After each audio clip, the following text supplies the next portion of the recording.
Hey everybody, welcome to Grimsforge Gaming. Today we're going to do a quick update on our Witcher build. And our Witcher is a stamina Necromancer that we play from range. We're using bow and two-hander.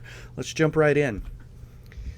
And so the first thing that we are running is the Ring of the Wild Hunt. I think that's needed when you're trying to play a ranged build because you need to protect your range, protect your space, and having that speed allows you to outmaneuver other players, outmaneuver large groups, and continue to shoot in at them. And so the Ring of the Wild Hunt fits the bill, and you can see I kept it as the Swift trait because we want that extra 7% movement speed. And so when you read the bottom there, it says increase your movement speed by 15% while in combat. And so you take the 15 plus the 7, that's 22% additional movement speed while in combat. And sometimes that's the difference maker. And then increase your movement speed by 45% while out of combat. And so that takes it up to 52% movement speed out of combat, which allows us to get out ahead of the groups, maneuver around the battlefield, and kind of pick the perfect vantage points to let the arrows fly. And so Ring of the Wild Hunt, next set that we are running is going to be New Moon Acolyte. And New Moon, it did just receive a nerf, and so I think it ultimately lost 70 weapon damage. However, the weapon critical, the weapon damage, the penetration from the 4-piece, and then the additional weapon damage of the 5-piece is great. And to be honest, increase the cost of your active abilities by 5%. I don't really notice that on this build, and so we are running New Moon. And you can see that our bow is Nirnhoned, and we have a shock damage glyph on it because we're hoping to apply Concussed, which will grant minor vulnerability so the target takes additional damage.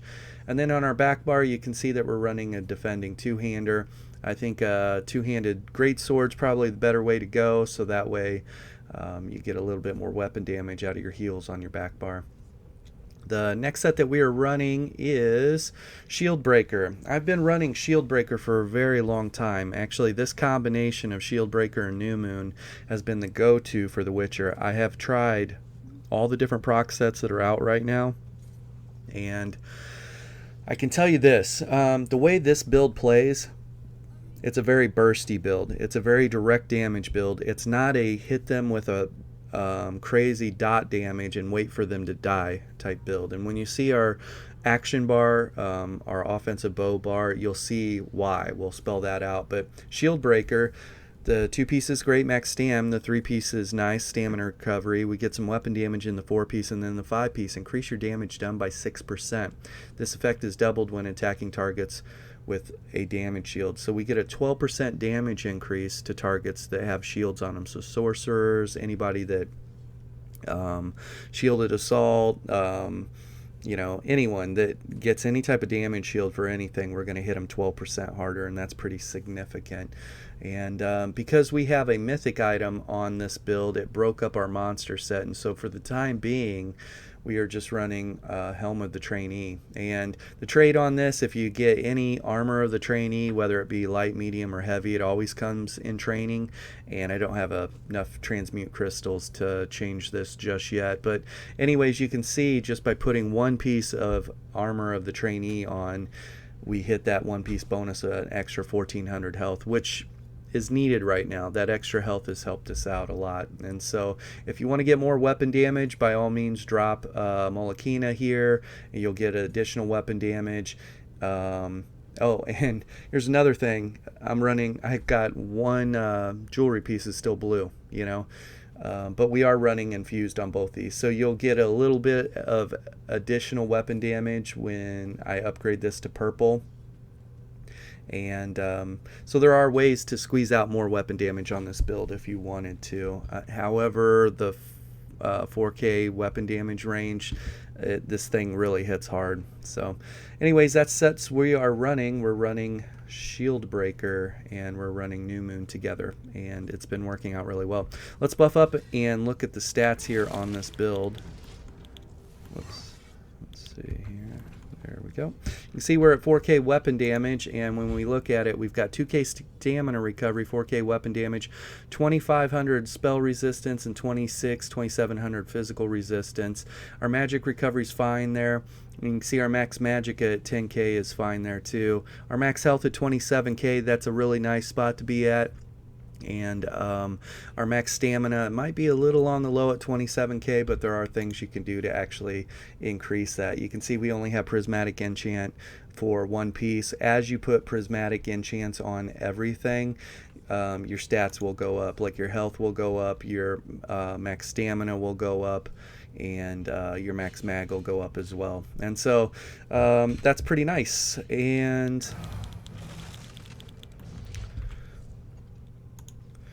looking at the tooltips here, we've got a lethal arrow that's got a 13K tooltip on it. That's great. We've got a silver shards that has a 9K tooltip as a follow-up. That's great. Magnum shot's going to hit for 6,300, 6,400. That's our hard CC. Our blast bones has a 15K tooltip, and that hits pretty darn hard. And the way the damage lines up on this build is just crazy. If you look in the descriptions below, I'll link some BG footage so you can see.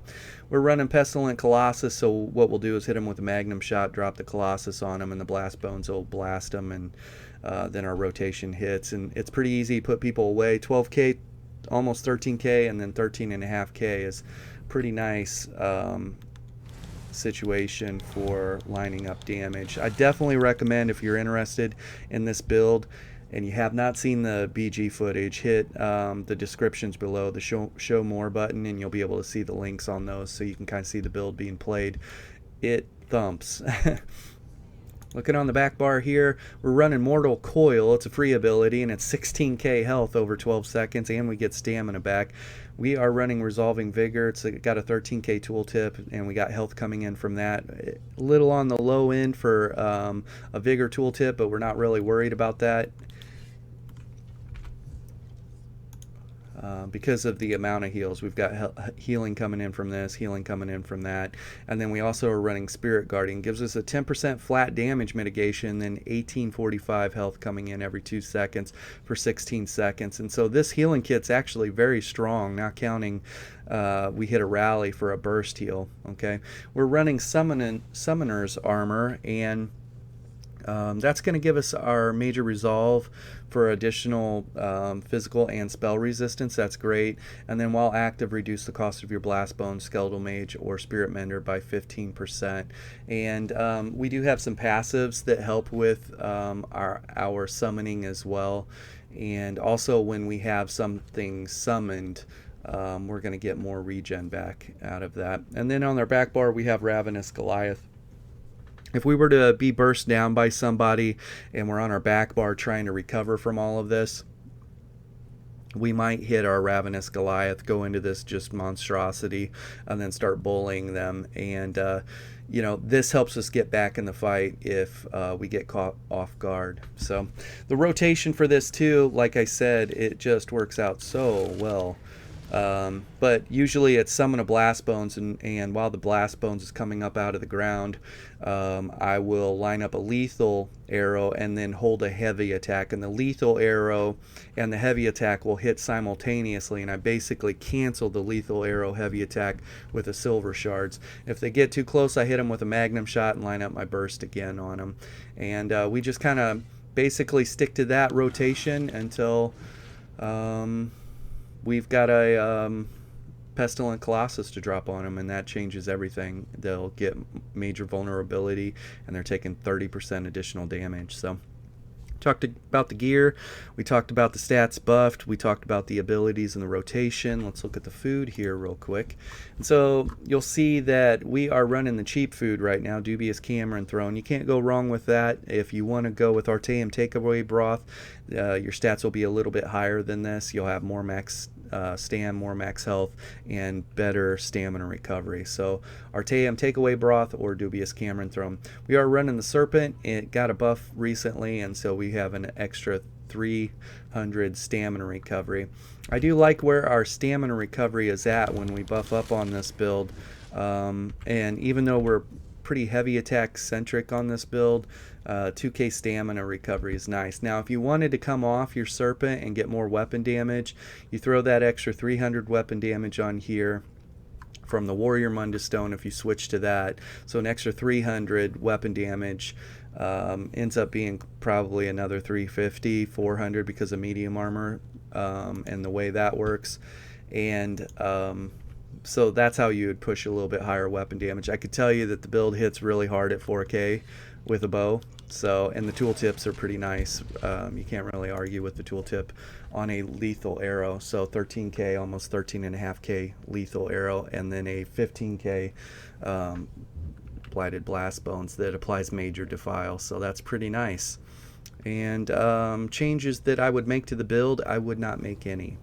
I tested Sheer Venom, I tested Hunter's Respite or whatever, and those dot-based builds, yes, it's got an extremely high tooltip on it, and Necromancers do get a 15% buff to damage over time, but those builds were not playing into what this build does. This build just thumps really hard, and it's all about the direct damage from this ability, direct damage, this ability, direct damage, this ability, direct damage, this ability, direct damage. And so if you wanted to go into your bow and you wanted to actually drop poison arrow, lethal, or a venom arrow or poison injection, you could, and then you're going to get sheer venom to proc. But that's kind of like poisoning them and waiting for them to die, and that's nowhere near the burst potential. So go to the descriptions, watch the BG footage, and watch how hard this hits people.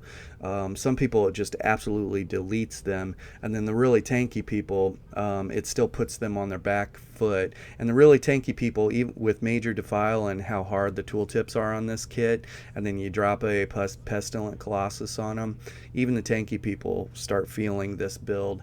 The whole question is, can you stay alive, and how do you outmaneuver your enemy, right? And how do you stick with your team, use line of sight, and things like that. So it's a very interesting and fun play style if you've never played a Necromancer from range. Let's jump into the CP and we are done.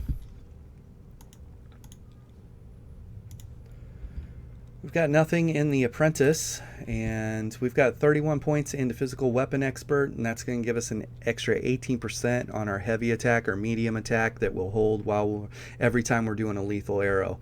Every single time we charge up a lethal arrow, we're always holding that heavy attack and letting them both go, timing it and letting them both go so they hit at the same time and going right into our silver shards. And so that's pretty nice. And then 61 points into Mastered Arms. Every single thing in our toolkit for damage, this buffs that by 20%. I got 61 points into Precise Strike, so we're going to do an extra 21% crit damage, and 60 points into Piercing for an extra 4,400 penetration. We'll look at our pen too. I think we might have skipped that. 57 points into Mighty. We do physical damage, we do poison, we do disease, we do it all. 60 points into Medium Armor Focus for an extra 4,400 physical resistance. 30 points into Spell Shield for some extra spell resistance, and if you wanted, you could take some points out of this and put it into that to get maybe an extra 2k spell resistance out of the build. Let's look at our resistances when we jump out of this too. 61 points in Ironclad. Nothing here. If you want to know why we don't do anything here, ask why in the comments below, and I'll link I'll link a conversation on why we do that, but it ultimately ends up working out better that we don't. And 64 points into Quick Recovery for that additional healing. 1 point into Siphoner, it gives them one extra thing that they need to cleanse. 61 points into Warlord, we are going to be CC'd, we will need to break free. 64 points and a Mooncalf gives us an extra 13% stamina recovery. We only have two abilities that are magicka on required, dependent on this build, and so we don't need to put anything in a magicka recovery for this. And also our max mag is low as well, so and it works out fine. 64 points into Tenacity for an extra 13% returned, and basically the cost of our lethal arrow is offset a large portion of it is offset by that heavy attack that we're holding. And so lethal arrows, as long as you follow that rule, are almost a free attack, and so that works out really well. 19 points into Befouled because our Blighted Blast Bones is going to apply Major Defile, so this is going to make that hurt a little, like 12% more. 61 points into Tumbling. We are very tumbling-centric along with just being fast and outmaneuvering. If I want to avoid a lot of damage, it's going to be through this route. It's not going to be through holding block. And that is it, everybody. Very fun build. Check out the descriptions below and you'll see those links to the different videos and how we line up damage. Hits very hard. Have a good one. Toss a coin to your witcher.